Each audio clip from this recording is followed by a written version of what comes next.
आदाब, नमस्कार। परभनी महानगर न्यूज़ नेटवर्क में आपके साथ शेख इफ्तिखार।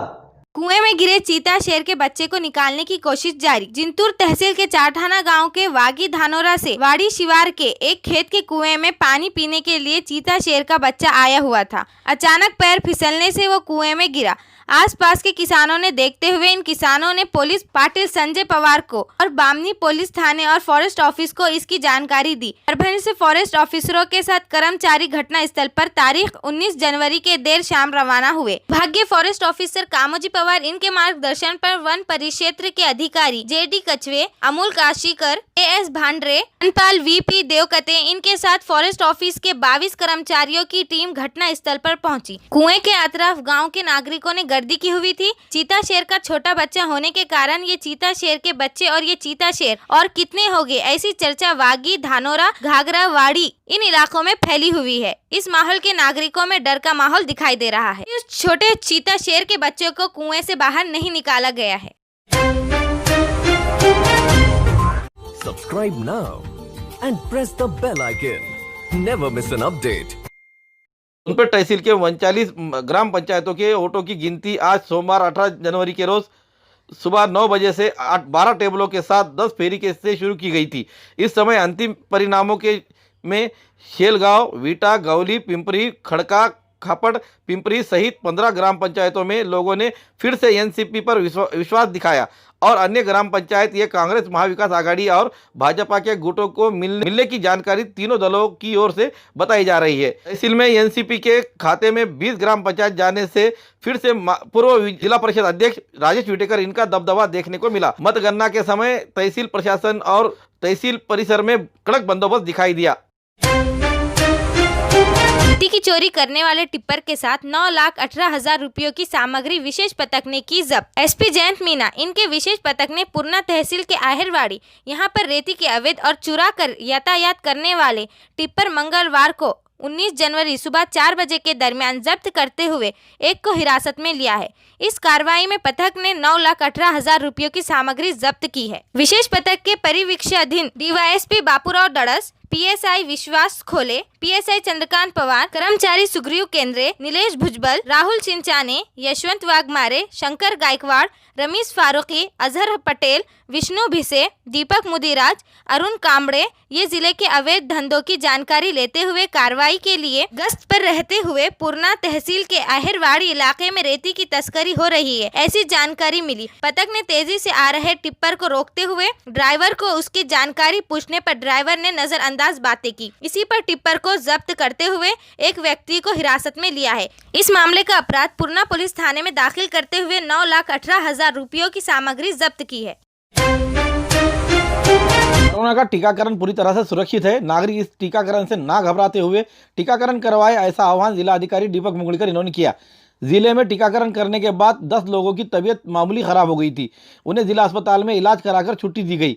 16 जनवरी को 400 में से 394 लोगों ने, आज 19 जनवरी के रोज 216 लोगों ने, ऐसे कुल 610 लोगों ने कोरोना का टीकाकरण किया गया है। दरमियान कोरोना के टीकाकरण को लेकर नागरिकों में गलत फहमियाँ फैल रही है। उससे आज किए गए टीकाकरण पर इसका परिणाम दिखाई दिया है। लेकिन जिलाधिकारी ने नागरिकों को टीकाकरण से ना घबराते हुए बढ़ चढ़कर आगे आने की अपील की है। इस संवाददाता सम्मेलन में इस समय केंद्रीय 4 सदस्यीय समिति के डॉक्टर सुनील खरोड़े, रोहित कुमार, डॉक्टर मनोहर चौधरी, डॉक्टर प्रदीप मुरंबेकर, जिला परिषद सीईओ शिवानंद टाकसाळे, मनपा आयुक्त देवीदास पवार, उप जिलाधिकारी महेश वळसकर, डॉक्टर अशोक लवने आदि हाजिर थे। केंद्र सरकारच्या सूचनेप्रमाणे ही लस 3 टप्प्यामध्ये आपल्याला द्यायची आहे। पहिल्या टप्प्यामध्ये फक्त हेल्थकेअर वर्कर्स म्हणजे वैद्यकीय क्षेत्राशी निगडीत असलेल्या लोकांना आपण पहिल्यांदा लस देतो। त्याचं कारण काय आहे? त्याचं कारण असं आहे की हा जो रोग आल्यानंतर पहिल्यांदा फोरफ्रंटवरती डॉक्टर्स, हॉस्पिटल स्टाफ आणि नर्सेस हे लोक होते, त्यांनी याचा पहिल्यांदा सामना केलेला।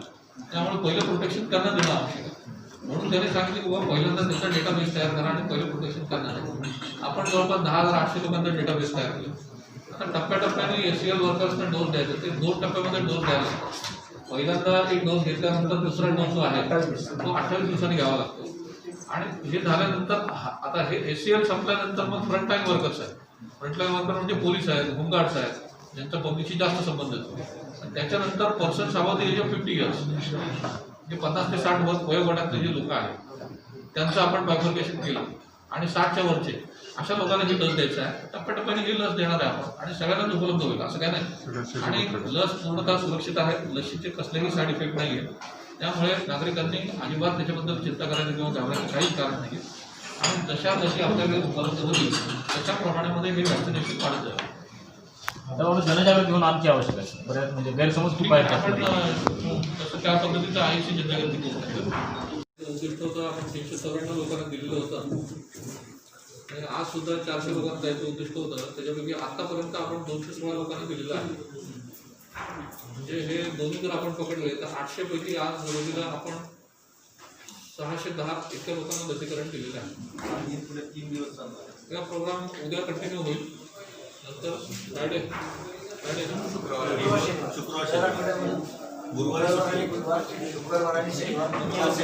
सध्या स्थितीमध्ये भोपाळच्या लॅबोरेटरीजमध्ये होऊ शकतो. पुण्याच्या लॅबोरेटरीमध्ये जसं त्याने सांगितलं H5N1 हा स्ट्रेन आहे. आता बीडमध्ये H5N8 हा स्ट्रेन आढळलेला आहे. तर H स्ट्रेन पुण्याला डायग्नोज होऊ शकतो. N स्ट्रेन जो आहे तो मात्र डायग्नोज होऊ शकत नाही आणि तो डायग्नोज झाल्याशिवाय बर्ड फ्लू झाला की नाही समजत नाही. त्यामुळे हे सगळं डायग्नोस्टिक जे आहे ते भोपाळला आपण पाठवतो. सर, आयुक्त जेव्हा आले होते पशुसंवर्धन तेव्हा आमदार साहेबांनी सांगितलं होतं की आम्ही मागणी केली आहे. तसा काही प्रस्ताव आपल्याकडून केला का?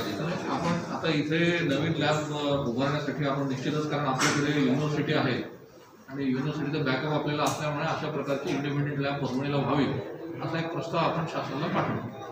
ज्यांच्या कोंबड्या मारल्या त्यांना काही अनुदान आपण दिलेलं आहे. ज्यांच्या कोंबड्या गेलेल्या आहेत त्यांना केंद्र शासनाच्या SOP प्रमाणे 90 रुपये प्रति बर्ड, मोठा बर्ड आणि स्मॉल बर्डला 40 रुपये याप्रमाणे आपण किती अनुदान वाटलं? 2,57,000 2,58,000 इतकं अनुदान आपण वाटतो.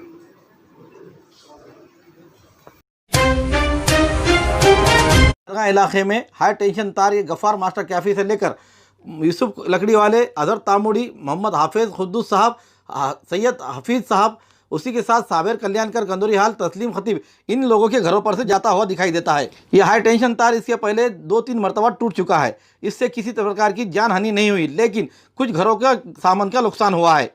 आज तारीख 19 जनवरी 2021 मंगलवार के सुबह 11 बजे के दरमियान हाई टेंशन तार टूट जाने से नगर सेवक मोहम्मद जावेद भाई, समाज सेवक सलीम इनामदार, साबिर कल्याणकर, तस्लीम खतीब, हाफिज खुद्दूस साहब, हफीज़ साहब, उसी तरह साबिर कल्याणकर, तस्लीम खतीब, अन्य लोगों ने मिलकर उप कार्यकारी अभियंता इनके ऑफिस में जाकर पोलों से घरों से ऊपर जा रहे तारों को हटाने की मांग करते हुए इन तारों से बड़ी दुर्घटना होने के पर हटाओगे क्या, ऐसा सवाल किया गया। 2 महीने पहले ही ग्राम बिजली आपूर्ति का उप कार्यकारी अभियंता का पदभार संभाल रहे मानकर इन्होंने घटनास्थल का जाकर जायजा लेते हुए इस समस्या पर उपाय योजना करने की आश्वासन दिया गया।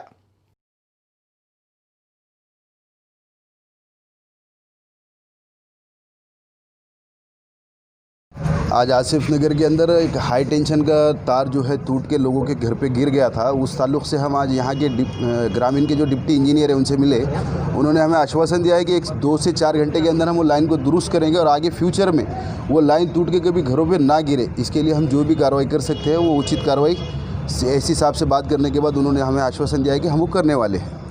अब हमारे साथ यहाँ के सामाजिक कार्यकर्ता जिन्होंने यहाँ के ये तारों को बदलने के लिए कहा था, वो उन्होंने अर्ज दिया हुआ है और वो अर्ज के बारे में कहाँ तक निर्णय हुआ और क्या नहीं और क्या मामला हुआ ये बताएंगे। इसके पहले बार बार उप ग्रामीण अभियंता, शहर अभियंता को निवेदन दिया गया उस तार के बारे में, मास्टर कैफ़े के प्रभाग क्रमांक 11 के, और इसी जिम्मेदार में आज एक बार और तार टूट गई, लेकिन कोई ऐसी जीवित हानि नहीं हुई। ये बहुत हमारे लिए अच्छी बात है कि किसी की जीवित हानि नहीं हुई, लेकिन वो मद्देनज़र देखते हुए वहाँ के परिसर के लोग, वार्ड क्रमांक के नगर सेवक, हम सोशल वर्कर, इस तरीके से ग्रामीण DY साहब से चर्चा हुई। चर्चा होने के बाद उन्होंने ये आश्वासन दिया गया कि 2-3 घंटे मैं आता हूँ। अभी फ़िलहाल वक्त में जो है तो वो जो तोड़म तारी का जो मामला है, जैसे कि तार टूटे वाला हाउस टूट रहा, तो उसके बजाय फ्रेश तार डालने का उन्होंने आश्वासन दिया और आने वाले ही कुछ ही दिनों में वो पोल निकाल कर दूसरे पे लाइन लेने का भी ऐसा कहा। और उन्होंने अभी कुछ ही देर में या 2-4 घंटे वहाँ पे खुद होके इंस्पेक्शन करने वाले हैं, क्योंकि वो अधिकारी को अभी आए हुए सिर्फ 2 महीने हुए, पिछला उनको कुछ मालूम नहीं है, इसलिए उन्होंने कहा मुझे कुछ समय दो। तो हम महल्ले और नगर सेवक और इस परिसर के लोगों हम उनको भी